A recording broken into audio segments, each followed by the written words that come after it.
2025 June 12-ാം തീയതിയാണ് air India വിമാന അപകടം ഇന്ത്യയിൽ ഉണ്ടാവുന്നത്, അഹമ്മദാബാദിൽ.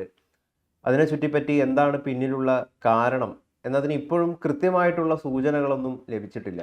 പല തരത്തിലുള്ള അന്വേഷണങ്ങൾ നടന്നുകൊണ്ടിരിക്കുന്നു, പലതരത്തിലുള്ള വ്യാഖ്യാനങ്ങൾ വരുന്നു. ആദ്യം പുറത്തു വന്നത് ഈ എൻജിൻ്റെ സ്വിച്ച് റണ്ണിൽ നിന്ന് കട്ട് ഓഫിലേക്ക് മാറിയിരിക്കുന്നു എന്നതായിരുന്നു. പിന്നീട് വന്നത് മറ്റു പല കാരണങ്ങൾ, അതായത് ഇലക്ട്രിക്കൽ ഫെയിലിയർ തുടങ്ങിയ വിഷയങ്ങളൊക്കെ പറയുകയുണ്ടായി. ഇപ്പം അത്തരത്തിലുള്ളൊരു റിപ്പോർട്ടും കൂടി പുറത്തു വരികയാണ്.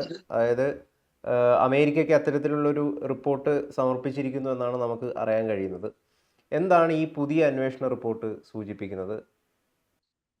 ഗൗതം പറഞ്ഞതുപോലെ ഈ അഹമ്മദാബാദിലെ എയർ ഇന്ത്യ 171 അഹമ്മദാബാദ് ഗാറ്റ്വിക്ക് ലണ്ടനിലേക്കുള്ള ഫ്ലൈറ്റ് തകർന്നു വീണിട്ട് ഇപ്പോൾ ഏതാണ്ട് 7 മാസത്തോളം ആകുന്നു. അന്വേഷണം പ്രാഥമിക റിപ്പോർട്ട് സമർപ്പിച്ചതല്ലാതെ അതിനപ്പുറത്തേക്ക് എന്തെങ്കിലും നീങ്ങിയിട്ടുണ്ടോ എന്ന് സംശയമാണ്. ഇതിനിടയ്ക്ക് ഏറ്റവും ഒടുവിൽ 2 പ്രധാനപ്പെട്ട സംഭവ വികാസങ്ങളുണ്ടായി. ഒന്ന്, അമേരിക്കയിലെ സെനറ്റിൻ്റെ പെർമനന്റ് സബ് കമ്മിറ്റിക്ക് ഒരു വിസിൽ ബ്ലോയർ എന്ന് പറഞ്ഞാൽ ഒരു സ്ഥാപനത്തിൽ ജോലി ചെയ്യുകയോ അല്ലെങ്കിൽ ജോലി ചെയ്തിരിക്കുകയോ അതുമായിട്ട് ബന്ധപ്പെട്ടുള്ള ഒരാൾ വളരെ സുപ്രധാനമായ ചില വിവരങ്ങൾ അവിടെ അധികൃതർക്ക് കൈമാറും. ആ അധികൃതർക്ക് കൈമാറുന്നത് കമ്പനിക്കെതിരായിട്ടുള്ള വിവരങ്ങളാണ് കൈമാറുന്നത്. അങ്ങനെ ഒരു സംഭവം അവിടെ ഉണ്ടായി. അതായത് ബോയിങ്ങിനെ പ്രതികൂലമായിട്ട് ബാധിക്കുന്ന ചില വിവരങ്ങൾ ഒരു വിസിൽ ബ്ലോവർ അമേരിക്കയിലെ പെർമനന്റ് സബ് കമ്മിറ്റി സെനറ്റിന് US സെനറ്റിന്റെ പെർമനന്റ് സബ് കമ്മിറ്റിക്ക് കൈമാറി.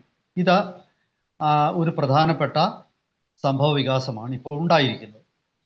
അതിൻ്റെ പ്രത്യാഘാതങ്ങളെക്കുറിച്ച് നമുക്ക് ചർച്ച ചെയ്യാം. അതിനു മുമ്പ് ഇന്ത്യയിലും ഇത് സംബന്ധിച്ച് പ്രധാനപ്പെട്ട ഒരു സംഭവ വികാസം ഉണ്ടായി. അതെന്തെന്നാൽ നമ്മുടെ ഈ എയർക്രാഫ്റ്റ് ആക്സിഡന്റ് ഇൻവെസ്റ്റിഗേഷൻ ബ്യൂറോ എന്ന ഒരു സംവിധാനമാണല്ലോ ഇപ്പോൾ ഇതിലേക്ക് അന്വേഷണം നടത്തിക്കൊണ്ടിരിക്കുന്നത്. അപ്പോൾ അവര് കൊല്ലപ്പെട്ട പൈലറ്റ് സബർവാൾ, അദ്ദേഹത്തിന്റെ പേര് ക്യാപ്റ്റൻ സുമീത് സബർവാൾ. ആ ക്യാപ്റ്റൻ സുമീത് സബർവാളിന്റെ അനന്തരവനായ വരുൺ ആനന്ദിനെ ചോദ്യം ചെയ്യാനായിട്ട് വിളിച്ചു. ഇതിനെ പൈലറ്റുമാരുടെ സംഘടന അതിശക്തമായിട്ട് പ്രതിഷേധിച്ചു. കാരണം വരുൺ ആനന്ദിന് ഈ സുമീത് സബർവാളുമായിട്ട് രക്തബന്ധം ഉണ്ടെന്നുള്ളത് ഒഴിച്ചാൽ മറ്റൊരു തരത്തിലും ഈ ആക്സിഡന്റുമായിട്ട് അദ്ദേഹത്തിന് ബന്ധമില്ല. പിന്നെ അദ്ദേഹത്തിനെ വിളിക്കുന്നത് എന്തിനാണ്? അതായത് ഇതിൻ്റെ ഒരേ ഒരു ലക്ഷ്യം കൊല്ലപ്പെട്ട പൈലറ്റിന്റെ കുടുംബത്തെ ഹറാസ് ചെയ്യുകയും അതായത് ബുദ്ധിമുട്ടിക്കുകയും അവരെ കഷ്ടപ്പെടുത്തുകയും ഒടുവിൽ ഇതിലെ സ്കേപ്പ് ഗോട്ടായിട്ട്, അതായത് ബലിയാടാക്കി ഈ മരിച്ചുപോയ ക്യാപ്റ്റൻ സുമീത് സബർവാളിനെ കൊണ്ടുവന്നാൽ അദ്ദേഹം മരിച്ചുപോയി, അദ്ദേഹത്തിന് ഇനി ശിക്ഷ കിട്ടില്ല. അങ്ങനെ ബോയിങ് കമ്പനിയെ രക്ഷിക്കാനുള്ള ഒരു ഗൂഢശ്രമം ഇതിൻ്റെ പിന്നിലുണ്ടെന്ന് സംശയിക്കത്തക്ക സാഹചര്യങ്ങൾ ഉണ്ടെന്നാണ് ഏറ്റവും ഒടുവിൽ വന്ന ഈ രണ്ടാമത്തെ സംഭവ വികാസം. അങ്ങനെ ഈ രണ്ടും നമുക്കൊന്ന് പരിശോധിക്കാം. ആദ്യത്തേത് ഞാൻ കുറച്ചുകൂടെ ഒന്ന് പറയാം, വിശദമാക്കാം. അതായത് ഈ ബോയിങ് വിമാനങ്ങൾക്ക് 787 വിമാനങ്ങൾക്ക് പ്രത്യേകിച്ച് അതിന് ഇലക്ട്രിക്കൽ ഏവിയോണിക്സ് എന്നും 2 മേഖലയിൽ പ്രശ്നങ്ങൾ ഉണ്ടായി എന്നുള്ളതാണ് ഏറ്റവും ഒടുവിൽ വെളിയിൽ വരുന്ന ഒരു വിവരം. അതായത് വിമാനത്തിൻ്റെ ഇലക്ട്രിക്കൽ സർക്യൂട്ടുകളിൽ നിരന്തരമായിട്ട് പ്രശ്നങ്ങൾ ഉണ്ടാകാറുണ്ട്. ഇതാണ് അവർ കണ്ടെത്തിയിരിക്കുന്നത്. സർക്യൂട്ട് ബ്രേക്കറുകൾ ട്രിപ്പാകുന്നു, അതുപോലെ അധികം ചൂടാവുന്ന ഓവർ ഹീറ്റിംഗ് ഉണ്ടാകുന്നു. പിന്നെ 2022 ഏതാണ്ട് ഇതേ കാരണങ്ങൾ കൊണ്ട് തന്നെ വിമാനത്തിൽ തീപിടുത്തം ഉണ്ടായിട്ടുണ്ട് 787-ന്റെ. അപ്പോൾ സ്വാഭാവികമായിട്ടും ഇത്തരം പ്രശ്നങ്ങൾ വളരെ വേഗത്തിൽ അതിന് പരിഹാരം കണ്ടെത്തേണ്ടതായിരുന്നു, അത് ഗൗരവമായിട്ടെടുത്ത്. പക്ഷേ ദൗർഭാഗ്യവശാൽ ബോയിങ് കമ്പനി അത്തരം വിഷയങ്ങളൊക്കെ അവഗണിക്കുകയും അതിന് കൃത്യമായ ഒരു പരിഹാരം കണ്ടെത്താതിരിക്കുകയും ചെയ്തു എന്നാണ് വിസിൽ ബ്ലോവറുടെ ഒരു പരാതി. അപ്പോൾ ഇത് അതീവ ഗൗരവമുള്ള ഒരു പ്രശ്നമാണ്. ഈ പ്രശ്നം ബോയിങ്ങിൻ്റെ ശ്രദ്ധയിൽ ആ കമ്പനിയിലെ തന്നെ പല ആൾക്കാരും മുൻപ് ശ്രദ്ധയിൽപ്പെടുത്തിയിട്ടുണ്ടെങ്കിലും അതിൽ അങ്ങനെ ചെയ്യുന്നവരെ കമ്പനി പിരിച്ചുവിട്ടിട്ടുണ്ട്. ഇങ്ങനെ ഒരു റിട്ടയേർഡ് ഉദ്യോഗസ്ഥൻ ഈ പരാതി ശ്രദ്ധയിൽപ്പെടുത്തിയിട്ട് മാസങ്ങൾക്ക് ശേഷം ദുരൂഹ സാഹചര്യത്തിൽ അദ്ദേഹം വെള്ളക്കാരനാണ്, അമേരിക്കക്കാരൻ തന്നെയാണ്, അദ്ദേഹം ഒരു അപകടത്തിൽ കൊല്ലപ്പെടുകയാണ് ഉണ്ടായത്. അപ്പോൾ ഇത് വളരെ ഗൗരവമേറിയ ഇത്തരം വിഷയങ്ങൾ എന്തുകൊണ്ടാണ് ബോയിങ് കമ്പനി നിരന്തരം അവഗണിച്ചത്? ഇത് ഒരു തവണയാണെങ്കിൽ നമുക്ക് മനസ്സിലാക്കാം. പക്ഷെ നിരന്തരമായിട്ട് ഇത്തരം അപകടങ്ങൾ സംഭവിക്കുമ്പോൾ അത് അത് ഗൗരവമായിട്ടെടുത്ത് അതിൻ്റെ കാരണങ്ങൾ അന്വേഷിച്ച് അതിന് പരിഹാരം നിർദ്ദേശിക്കാൻ ബോയിങ് കമ്പനിക്ക് കഴിഞ്ഞില്ല എന്നുള്ള അതീവ ഗൗരവമായ വെളിപ്പെടുത്തൽ വീണ്ടും ഉണ്ടായിരിക്കുകയാണ്.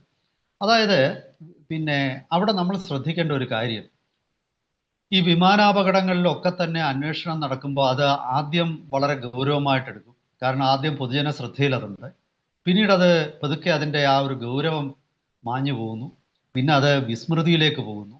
ഇതിൽ ഏറ്റവും ഒടുവിൽ പൈലറ്റിനെയും, അതായത് ഹ്യൂമൻ എറർ എന്ന ഒരു ക്ലോസിലേക്ക് കാര്യങ്ങൾ കൊണ്ടെത്തിച്ച് ആ ഒരു കേസ് അങ്ങ് വൈൻഡപ്പ് ചെയ്യും. ഈ ഒരു പ്രവണത നിരന്തരം നടക്കുന്നു എന്നുള്ള ഒരു എന്താണ് ഒരു അങ്ങനെയുള്ള ഇൻഫർമേഷൻസ് വളരെ ശരിയാണ് ആ ഇൻഫർമേഷൻ എന്ന് കാണിക്കുന്നതാണ് ഇപ്പോൾ നടക്കുന്ന ഒരു ഈ പുതിയ വെളിപ്പെടുത്തൽ സൂചിപ്പിക്കുന്നത്. ഇനി അതിനേക്കാൾ ഒരു വലിയ ഗൗരവമുള്ള ഒരു വെളിപ്പെടുത്തൽ നടത്തി അമേരിക്കയുടെ ഈ ഏവിയേഷൻ സേഫ്റ്റിയെക്കുറിച്ച് പറയേണ്ട, അതിനെക്കുറിച്ച് അതിനെ നടപടിയെടുക്കേണ്ട, അതിനെക്കുറിച്ച് അന്വേഷിക്കേണ്ട ഫെഡറേഷൻ ഓഫ് ഏവിയേഷൻ സേഫ്റ്റി എന്ന് പറയുന്ന അവര് ചില ഡോക്യുമെന്റ്സുകൾ കൊടുത്തിട്ടുണ്ട്. ആ ഡോക്യുമെന്റ്സിൽ ഈ തരം സംഭവങ്ങൾ ബോയിങ് വിമാനങ്ങളിൽ ഉണ്ടായതിൻ്റെ പരാമർശങ്ങളുണ്ട്. മനസ്സിലായി?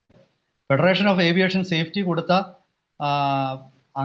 മുൻപ് ഇത്തരം സംഭവങ്ങൾ ഉണ്ടായ, അതായത് മെയിൻ്റനൻസിൻ്റെ പ്രശ്നങ്ങൾ, എൻജിനീയറിംഗ് പ്രശ്നങ്ങൾ, അതായത് വിമാനത്തിൻ്റെ ഏവിയോണിക്സ് എന്ന് പറയുന്നത് ഈ വിമാനത്തിലെ ഇലക്ട്രോണിക് സിസ്റ്റത്തിനെ കുറിച്ചിട്ടാണ്. ആ ഏവിയോണിക്സ് സംബന്ധമായ പ്രശ്നങ്ങളും ഉണ്ടായിട്ടുണ്ട്. ഇതൊക്കെ അധികൃതർ ഔദ്യോഗികമായിട്ട് തന്നെ പലപ്പോഴും ഇത് ശ്രദ്ധയിൽപ്പെടുത്തിയിട്ടുണ്ട്. പക്ഷെ അന്നൊന്നും വലിയൊരു അപകടം ഉണ്ടാകാതിരുന്ന കാരണം ഇത് കമ്പനിക്ക് മേലുള്ള നടപടികളിലേക്ക് അത് നീങ്ങിയിരുന്നില്ല. അപ്പം ബോയിങ് കമ്പനിയെ വളരെ വ്യക്തമായി കുറ്റപ്പെടുത്തുന്ന ഒരു പരാമർശമാണ് ഒരു വിസിൽ ബ്ലോവർ അമേരിക്കൻ സെനറ്റിന്റെ പെർമനന്റ് സബ് കമ്മിറ്റിക്ക് നൽകിയിരിക്കുന്നത്. പക്ഷേ അമേരിക്കൻ സർക്കാർ ചോദിക്കും, ഇതിലിപ്പോൾ എന്തെങ്കിലും തരത്തിലുള്ള നടപടികൾ അങ്ങനെ ബോയിങ്ങിൻ്റെ ഭാഗത്ത് നിന്ന് സംഭവിച്ചിട്ടുണ്ടെങ്കിൽ അവർക്കെതിരെ ഉണ്ടാകുമോ എന്നുള്ളതൊരു പ്രധാനപ്പെട്ടിട്ടുള്ളൊരു സംഗതിയാണ്. കാരണം ഇത് തുടരെ ഇങ്ങനെയുള്ള സംഭവങ്ങൾ ബോയിങ്ങിൻ്റെ ഭാഗത്ത് നിന്ന് സംഭവിച്ചുകൊണ്ടിരിക്കുകയാണ്. അപ്പോൾ എങ്ങനെയാണ് ഇനി ബോയിങ്ങിനെ വിശ്വസിച്ചിട്ട് മറ്റ് രാജ്യങ്ങൾക്ക് ആശ്രയിക്കാൻ വേണ്ടിയിട്ട് സാധിക്കുക എന്നുള്ളതാണ് ഒന്നാമത്തെ ഒരു ചോദ്യം എന്ന് പറയുന്നത്. പിന്നെ ഒരു കാര്യം എന്ന് പറയുന്നത്, എപ്പോഴാണ് നമുക്കൊരു പ്രോപ്പർ കൺക്ലൂഷനിലേക്ക് എത്താൻ വേണ്ടി സാധിക്കുക? അതായത് ഈ വിമാന ദുരന്തം ഉണ്ടായതിന് ഇന്നതാണ് യഥാർത്ഥത്തിലുള്ള കാരണം, അങ്ങനെ ഒരു റിപ്പോർട്ട് പുറത്തു വരുമോ? കാരണം ഇപ്പം തന്നെ പല രീതിയിലുള്ള വ്യാഖ്യാനങ്ങളാണ് പുറത്തു വരുന്നത്. ഒരു പ്രോപ്പറായിട്ടുള്ള കൺക്ലൂഷനിലേക്ക് എത്താൻ വേണ്ടി സാധിക്കുന്നില്ല. അങ്ങനെ ഒരു ശരിയായ അന്വേഷണം ഇവിടെ നടക്കരുത് എന്നുള്ള എന്തെങ്കിലും തരത്തിലുള്ള കാര്യങ്ങൾ ആരെങ്കിലുമൊക്കെ ആഗ്രഹിക്കുന്നുണ്ടോ? തീർച്ചയായിട്ടും ഇതൊരു കോർപ്പറേറ്റ് ആദ്യം നമ്മൾ ഈ അപകടമുണ്ടായ കാലത്ത് തന്നെ നമ്മൾ ആദ്യമേ ഈ ബോയിങ്ങിന്റെ നിരന്തരമായിട്ട് ഈ ബോയിങ് 787 ഉണ്ടാകുന്ന പ്രശ്നങ്ങളെ കുറിച്ച് നമ്മൾ പറഞ്ഞിരുന്നതാണ്. അന്ന് 2022 ഒരു ബോയിങ് 787 വിമാനത്തിലുണ്ടായ അഗ്നിബാധയെ കുറിച്ച് നമ്മൾ സംസാരിച്ചിരുന്നു. ഇത് പിന്നെ പുറത്തു വരുമോ എന്നുള്ള ചോദ്യത്തിന് അത് സംശയമാണെന്നാണ് എനിക്ക് തോന്നുന്നത്. കാരണം ഇത് അമേരിക്കൻ സർക്കാരിനെ സംബന്ധിച്ചിടത്തോളം അമേരിക്കയിലെ വിമാന നിർമ്മാണ രംഗത്ത് ഇന്ന് ഉള്ള ഏറ്റവും വലിയ കമ്പനി, ചെറിയ ഇനിഷ്യേറ്റീവ്സ് ഒക്കെ ഉണ്ട്. പക്ഷേ ബോയിങ്ങിനെ പോലൊരു കമ്പനി, അതിനു മുമ്പ് മക്ഡൊണാൾഡ് ഡഗ്ലസ് എന്നൊക്കെ പറയുന്ന കമ്പനികൾ ഉണ്ടായിരുന്നു. ഇപ്പം ഈ യുദ്ധവിമാനം ഉണ്ടാക്കുന്നതാണെങ്കിലും ലോക്ഹീഡ് മാർട്ടിനിൽ അത് ലയിച്ചു. മക്ഡൊണാൾഡ് ഡഗ്ലസ് അവരുടെ DC-8 DC-9 10 എന്നൊക്കെ പറയുന്ന വിമാനങ്ങളൊക്കെ ഉണ്ടായിരുന്നു. അപ്പോൾ ബോയിങ്ങിനെ സംബന്ധിച്ചിടത്തോളം ബോയിങ്ങിന് വലിയ ഒരു തിരിച്ചടിയാകും ഇങ്ങനെ ഒരു അപകടത്തിൽ നടപടിയെടുത്താൽ. കാരണം ഏതെങ്കിലും അമേരിക്കൻ കോടതിയിൽ പോയിട്ട് ഒരു നഷ്ടപരിഹാര കേസ് ഫയൽ ചെയ്താൽ എനിക്ക് തോന്നുന്നത് അവിടെ വിധിക്കുന്ന നഷ്ടപരിഹാരം ഈ അപകടത്തിലെ ഓരോ വിക്ടിമിനും കൊടുക്കേണ്ട നഷ്ടപരിഹാരം ഇപ്പൊ ഇന്ത്യയിൽ ഇപ്പൊ ഏതാണ്ട് 1.5 കോടിയോ ആ ഒരു രീതിയിലാണ് ഇപ്പൊ ഏറ്റവും ഒടുവിൽ നഷ്ടപരിഹാരം വർക്കൗട്ട് ചെയ്തിരിക്കുന്നത്. പക്ഷെ സാധാരണഗതിയിൽ അമേരിക്കൻ കോടതികൾ കൊടുക്കാൻ പോകുന്ന നഷ്ടപരിഹാരം ഒരു വ്യക്തിയുടെ കുടുംബത്തിന് 1000 കോടിയൊക്കെ വെച്ചിട്ടായിരിക്കും. അതാണ് അവിടുത്തെ ഒരു ഭീകരമായ നഷ്ടപരിഹാരം. അങ്ങനെ വന്നാൽ അതോടുകൂടി ഈ കമ്പനിയുടെ ബഹുഭൂരിപക്ഷം ആസ്തികളും അവർ വിറ്റൊഴിക്കേണ്ട വരും. ഉം. അതോടുകൂടി കമ്പനി ഈ ഒരൊറ്റ അപകടം മതി. അമേരിക്കയുടെ ഒരു പ്രത്യേകത അതാണ്. അമേരിക്കയിലെ ആഭ്യന്തരമായിട്ടുള്ള പ്രശ്നങ്ങളിൽ അവർ വളരെ കടുത്ത നിലപാടാണ് ഈ പിന്നെ വ്യവസായങ്ങൾക്കും വ്യവസായികൾക്കും ഒക്കെ കോർപ്പറേറ്റുകൾക്കൊക്കെ എതിരെ എടുക്കുന്നത്.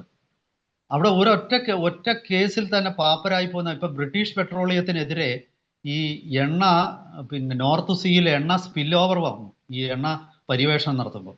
അതിനെതിരെ അവിടെ ഉണ്ടായ ഒരു കോടതി വിധി എന്ന് പറഞ്ഞാൽ എത്രയോ ബില്യൺ പൗണ്ടുകളാണ് ആ കമ്പനി കൊടുക്കേണ്ടി വന്നത്. കമ്പനിയുടെ ഒരുപാട് അസറ്റുകൾ അവർക്ക് വിറ്റഴിക്കേണ്ടി വന്നു. ഇന്ത്യയിലൊക്കെ ഈ കോർപ്പറേറ്റുകൾക്ക് പിന്നെ വളരെ വേഗത്തിൽ ഏത് തെറ്റ് ചെയ്തിട്ടും അവർക്ക് രക്ഷപ്പെടാം. മറ്റിടത്തൊന്നും രക്ഷപ്പെടാൻ പറ്റത്തില്ല. യഥാർത്ഥത്തിൽ മുതലാളിത്ത രാജ്യങ്ങളിലാണ് മുതലാളിമാർക്കെതിരെ ഏറ്റവും ശക്തമായ നടപടികൾ എടുക്കുന്നത്. അതേസമയം ഈ മുതലാളിത്ത രാജ്യങ്ങളിലെ മുതലാളിമാര് വികസ്വര രാജ്യങ്ങൾ അല്ലെ മൂന്നാം ലോക രാജ്യങ്ങൾ എന്ന് പറയുന്ന നമ്മുടെ ഇവിടെയൊക്കെ വന്ന് അവർ കാണിക്കുന്ന പ്രശ്നങ്ങളെ അവിടുത്തെ സർക്കാർ അത്ര ഗൗരവമായിട്ട് എടുക്കാറില്ല. അത് നീ അമേരിക്കയിൽ പ്രശ്നം ഉണ്ടാക്കരുത്, നീ പുറത്തു പോയിട്ട് എന്ത് വേണേലും കാണിച്ചു എന്നുള്ള ഒരു ആറ്റിറ്റ്യൂഡാണ് അവരുടേത്. അപ്പോൾ ഈ ഒരു സംഭവത്തിൽ എന്തായാലും ശരി, അത് അമേരിക്കൻ സർക്കാർ ഈ പറയുന്ന ഒരു സംഭവത്തിന്റെ അടിസ്ഥാനത്തിൽ ബോയിങ്ങിനെതിരെ നടപടിയെടുക്കുമെന്ന് ഞാൻ വിശ്വസിക്കുന്നില്ല. കാരണം പക്ഷെ അമേരിക്കയിൽ തന്നെ നിരന്തരമായിട്ട് ബോയിങ്ങിനെതിരെ പലരും പരാതി ഉന്നയിച്ചിരുന്നു. ഇത് ആദ്യത്തെ സംഭവം 2013 തൊട്ട് പരാതികളുണ്ടായിരുന്നു. ആ പരാതികളൊക്കെ തന്നെ അത് വേണ്ട രീതിയിൽ പരിഗണിക്കപ്പെട്ടിട്ടില്ല. അതുപോലെ ഈ അമേരിക്കയിലെ പിന്നെ ഇപ്പോഴത്തെ ഒരു സാഹചര്യത്തിൽ എനിക്ക് തോന്നുന്നു ബോയിങ്ങും എയർബസും തമ്മിലുള്ള ഈ കടുത്ത മത്സരത്തിൽ അമേരിക്കയും യൂറോപ്യൻ യൂണിയനും തമ്മിൽ ഈ മത്സരം നിലനിൽക്കുന്ന സാഹചര്യത്തിൽ ഈ നടപടികളുമായിട്ട് അമേരിക്ക മുന്നോട്ട് പോകാൻ സാധ്യതയില്ല എന്നുള്ളതാണ് എനിക്ക് തോന്നുന്നത്. ഇനി ഞാൻ രണ്ടാമത്തെ വിഷയത്തിലേക്ക് വരാം. അതായത് ഇന്ത്യയിൽ തന്നെ ഈ പറയുന്ന അപകടത്തെക്കുറിച്ച് അന്വേഷിക്കാൻ നമ്മൾ ചുമതലപ്പെടുത്തിയിരിക്കുന്ന aircraft accident investigation bureau, investigation ബോർഡാണോ ബ്യൂറോ ആണോ എന്ന് എനിക്ക് അതിന്റെ ഫുൾ ഫോമിൽ ഒരു സംശയമുണ്ട്. എന്തായാലും അവർക്കെതിരെ ഈ പിന്നെ പൈലറ്റായ സുമീത് സബർവാളിന്റെ അനന്തരവനെ ചോദ്യം ചെയ്യാൻ വിളിച്ചതിനെതിരെ ഇന്ത്യയിലെ പൈലറ്റുമാരുടെ അസോസിയേഷൻ അതിശക്തമായിട്ട് പ്രതികരിച്ചിട്ടുണ്ട്. അവർ പറയുന്നത് ഈ വരുൺ ആനന്ദ് എന്ന വ്യക്തിക്ക് ഈ അപകടവുമായിട്ട് എന്താണ് ബന്ധം? വരുൺ ആനന്ദ് ഈ അപകടം കണ്ടിട്ടില്ല, ദൃക്സാക്ഷിയല്ല. അദ്ദേഹം ഈ വിമാനത്തിൽ ഒരു തവണ പോലും അതിന്റെ പൈലറ്റ് ആയിട്ടില്ല. ഈ അപകടത്തിൽപ്പെട്ട AI-171 പൈലറ്റ് അല്ലായിരുന്നു അദ്ദേഹം. ഇങ്ങനെയുള്ള അപകട കാര്യങ്ങൾ അദ്ദേഹത്തിനെ സംബന്ധിച്ച് യാതൊരു പ്രത്യേക അറിവുള്ള ആളുമല്ല. പിന്നെ എന്തിനാണ് അദ്ദേഹത്തിനെ ഇങ്ങനെ വിളിച്ചു വരുത്തുന്നത്? ഇനി അഥവാ അത്യാവശ്യമാണെങ്കിൽ അദ്ദേഹവുമായിട്ട് സംസാരിക്കണമെങ്കിൽ ഒരു വീഡിയോ കോൺഫറൻസിങ് നടത്തിയാൽ പോരെ? അപ്പോൾ അദ്ദേഹത്തിനെ വിളിച്ചു വരുത്തി ഈ മൊഴി എടുപ്പിക്കാൻ എന്നുള്ള പേരിൽ അവിടെ കുറേ ദിവസം നേരം കാത്തു കെട്ടി കിടക്കുക, പിന്നെ 2 ദിവസം കഴിഞ്ഞ് വരാൻ പറയുക. നമുക്കറിയാമല്ലോ ചില സ്ഥിരം ഹറാസ്മെന്റ്, അതായത് ശല്യപ്പെടുത്താവ്. ഇദ്ദേഹത്തിന്റെ സുമീത് സാബർവാളിന്റെ കുടുംബത്തെ, അദ്ദേഹവുമായിട്ട് തൊട്ടുതുറച്ച ബന്ധമുള്ളവരെ പോലും അവരെ മുഴുവൻ ശല്യപ്പെടുത്താനുള്ള ഒരു ശ്രമമാണ് നടത്തുന്നതെന്നും ഇത് മൊത്തത്തിലെ അന്വേഷണത്തെ അട്ടിമറിക്കാനുള്ള നീക്കത്തിന്റെ ഒരു പ്രത്യക്ഷ ഉദാഹരണമാണെന്നും അതിന്റെ ഏറ്റവും ഒടുവിലത്തെ ഉദാഹരണമാണെന്നുമാണ് പൈലറ്റുമാർ പറയുന്നത്. ഈ കമ്മിറ്റിയിൽ അവർക്ക് അവര് പിന്നെ കോടതിയിൽ ഈ കമ്മിറ്റിയുടെ ചോദ്യം ചെയ്യാൻ അയച്ച നോട്ടീസിനെതിരെ അവര് പിന്നെ കോടതിയെ വക്കീൽ നോട്ടീസ് അയച്ചിട്ടുണ്ട്. എന്തായി അതിന്റെ ഏറ്റവും ഒടുവിലത്തെ സ്ഥിതി എന്ന് എനിക്ക് അറിഞ്ഞുകൂടാ. 19-ാം തീയതി എന്നായിരുന്നു, ആദ്യം 15-ാം തീയതി ചോദ്യം ചെയ്യാൻ വിളിപ്പിച്ചു. അപ്പം വളരെ വേഗത്തിൽ 13-ാം തീയതി വിളിച്ചിട്ട് 15-ാം തീയതി വരണമെന്ന് പറഞ്ഞ ഒരു പൈലറ്റിനെ സംബന്ധിച്ച് അത് നടക്കുന്ന കാര്യമല്ല. പിന്നീട് അത് 19-ാം തീയതിയിലേക്ക് മാറ്റി, ഈ ജനുവരി. ഇപ്പം ദിവസങ്ങൾ കഴിഞ്ഞല്ലോ. എന്തായി അതിന്റെ ഏറ്റവും ഒടുവിലത്തെ സ്ഥിതി എന്ന് എനിക്ക് പറഞ്ഞുകൂടാ. കാരണം ഇത് സംബന്ധിച്ചിട്ട് നമ്മുടെ മാധ്യമങ്ങളിലൊന്നും തന്നെ ആ ഏറ്റവും ഒടുവിലത്തെ സ്ഥിതി വന്നിട്ടില്ല. എന്തായാലും ശരി, ഞാൻ ആ മുഖ്യ ചോദ്യത്തിലേക്ക് ഒരു മറുപടി പറഞ്ഞ് ഞാൻ അവസാനിപ്പിക്കാൻ, നമ്മുടെ സമയം അവസാനിച്ചിരിക്കുന്നു. എന്തായാലും എനിക്ക് തോന്നുന്നത് ഈ അന്വേഷണവും പതിവ് പോലെ ഒരു പ്രഹസനമാകുന്ന ഒരു സാധ്യതയിലേക്കാണ് കാര്യങ്ങൾ നീങ്ങിക്കൊണ്ടിരിക്കുന്നത്. ഹ്യൂമൻ എറർ എന്നുള്ള, അതായത് മരിച്ചുപോയ പൈലറ്റിന്റെ തലയിൽ കുറ്റം കെട്ടിവെച്ച് അതിൽ നിന്ന് രക്ഷപ്പെടാനാണ് അവർ ശ്രമിച്ചുകൊണ്ടിരിക്കുന്നത്. ഇതിൽ ഒരു കാര്യം കൂടി ചോദിക്കാനുണ്ട്. അതായത് നമ്മളിതിപ്പോൾ ഓപ്പറേഷൻ സിന്ദൂരൊക്കെ നടന്നതിൻ്റെ ഒരു പശ്ചാത്തലത്തിൽ, അത് നടന്നതിന് ശേഷമാണ് ഇങ്ങനെ ഒരു അപകടം സംഭവിക്കുന്നത്. അപ്പോൾ സ്വാഭാവികമായിട്ടും അന്ന് ആളുകളൊക്കെ ചിന്തിച്ചിരുന്നത് ഇത് പാകിസ്ഥാൻ്റെ ഒരു ചാരപ്രവൃത്തിയാണ്, അത്തരത്തിൽ ഏതെങ്കിലും തുർക്കി പോലുള്ള രാജ്യങ്ങൾ ഇതിൽ ചാരപ്രവൃത്തി നടത്തിയിട്ടുണ്ടാകും എന്നൊക്കെയാണ് പല മാധ്യമങ്ങളും, പ്രത്യേകിച്ചും ഈ ഓൺലൈൻ മാധ്യമങ്ങളൊക്കെ അത്തരത്തിൽ റിപ്പോർട്ടൊക്കെ ചെയ്തു. അങ്ങനെയുള്ള എന്തെങ്കിലും ഒരു സാധ്യത ഇതിന് പിന്നിൽ ഉള്ളതായിട്ട്, നിഗൂഢത ഉള്ളതായിട്ട് നമ്മൾ കണക്കാക്കണോ? ഇല്ല, അങ്ങനെ ഒരു സാധ്യതകളിലേക്കും കാര്യങ്ങൾ എത്തിയിട്ടില്ല. കാരണം ആ രീതിയിലുള്ള ഒരു ജാമിങ് നടത്താനാണെങ്കിൽ അതിന് മുമ്പോ അതിന് ശേഷമോ അവർക്ക് കഴിയുമായിരുന്നല്ലോ. അവരത് ചെയ്തില്ലല്ലോ. ഓപ്പറേഷൻ സിന്ദൂർ നടന്നുകൊണ്ടിരിക്കുമ്പോൾ തന്നെ അങ്ങനെ ആണെങ്കിൽ ഒരു തിരിച്ചടിയായിട്ട് അത് ചെയ്യാമായിരുന്നല്ലോ. അപ്പോൾ പിന്നെ സ്വാഭാവികമായിട്ടും അത്രയ്ക്ക് ഉള്ള ഒരു ജാമിങ് ടെക്നോളജി, അതായത് അത് സമയമില്ലാത്തതുകൊണ്ട് ഞാനത് കൂടുതൽ പറയുന്നില്ല. ജാമിങ് നടത്തണമെങ്കിൽ ഒന്നുകിൽ ഗ്രൗണ്ട് ബേസ്ഡ് ഉപകരണങ്ങൾ വേണം, അല്ലെങ്കിൽ ഉപഗ്രഹം വഴി അത് നടത്തണം. സ്വാഭാവികമായിട്ടും അതിനുള്ള ഒരു സാഹചര്യം ആ സമയത്ത് ഇല്ലായിരുന്നു. ഉപഗ്രഹങ്ങളൊന്നും വഴി നടത്താൻ പാകിസ്ഥാനെ സംബന്ധിച്ച് കഴിയില്ല. ചൈനയ്ക്ക് മാത്രമേ അത് കഴിവുള്ളൂ. ചൈന പാകിസ്ഥാന് വേണ്ടി അങ്ങനെ പെട്ടെന്ന് ഒരു യാത്രാ വിമാനത്തെ ലക്ഷ്യം വെക്കാനുള്ള ഒരു സാഹചര്യം ഞാൻ കാണുന്നില്ല. കാരണം അങ്ങനെയെങ്കിൽ ചൈനയ്ക്ക് ലഡാക്കിലും ശ്രീനഗറിലും ഒക്കെ, അത് അരുണാചൽ പ്രദേശിലും ഒക്കെ എയർപോർട്ടിലെ ഇറ്റാനഗർ എയർപോർട്ടിലേക്കൊക്കെ പോകുന്ന, അല്ലെങ്കിൽ ഗുവാഹത്തി എയർപോർട്ടിലെ ഒക്കെ ചൈനയ്ക്ക് ഇതിനേക്കാൾ വളരെ വേഗത്തിൽ അത് ചെയ്യാവുന്നതാണ്. പക്ഷേ തീർച്ചയായിട്ടും ഈ അടുത്ത കാലത്ത് അതിനുശേഷം മാസങ്ങൾക്ക് ശേഷം ചില അത്തരം അറ്റംപ്റ്റ്സ് നമ്മുടെ ശ്രദ്ധയിൽപ്പെട്ടിട്ടുണ്ട്. പക്ഷേ എന്നിട്ട് പോലും ഒരു വിമാനവും തകർന്നിട്ടില്ല. അതുകൂടെ നമുക്ക് മനസ്സിലാകണം. കാരണം പൈലറ്റുമാർക്ക് ഓൾട്ടർനേറ്റീവ് ആയിട്ട് ചില സംവിധാനങ്ങളുണ്ട് ജാം ചെയ്ത് കഴിഞ്ഞാൽ. ഇവിടെ പിന്നെ ഒരു കാര്യം ശ്രദ്ധിക്കേണ്ടത്, ഈ വിമാനം കേവലം 600-700 അടി മാത്രം ഉയരം ഉള്ളപ്പോഴാണ് ഇത് സംഭവിച്ചത്. അത് ജാമിങ്ങിന്റെ പ്രശ്നമല്ല, അത് വിമാനത്തിന്റെ തകരാറാവാനാണ് സാധ്യത എന്നാണ് അന്ന് വിദഗ്ധർ പറഞ്ഞത്. മാത്രമല്ല സമാനമായ നിരവധി പ്രശ്നങ്ങൾ ഈ ഇത്തരം 787 വിമാനങ്ങൾക്ക് മുമ്പുണ്ടായതും ആയിട്ട് അതുകൂടി പരിഗണിക്കുമ്പോൾ സ്വാഭാവികമായിട്ടും ഇത് വിമാനത്തിന്റെ കുഴപ്പം തന്നെ ആയിരുന്നു എന്നാണ് സൂചനകൾ. എന്തായാലും ഞാൻ വിദഗ്ധനല്ല, വിദഗ്ധർ അഭിപ്രായം പറയട്ടെ. വരും ദിവസങ്ങളിൽ നമുക്ക് അവർ സത്യസന്ധമായിട്ട് അഭിപ്രായം പറയും എന്ന് പ്രതീക്ഷിക്കാം.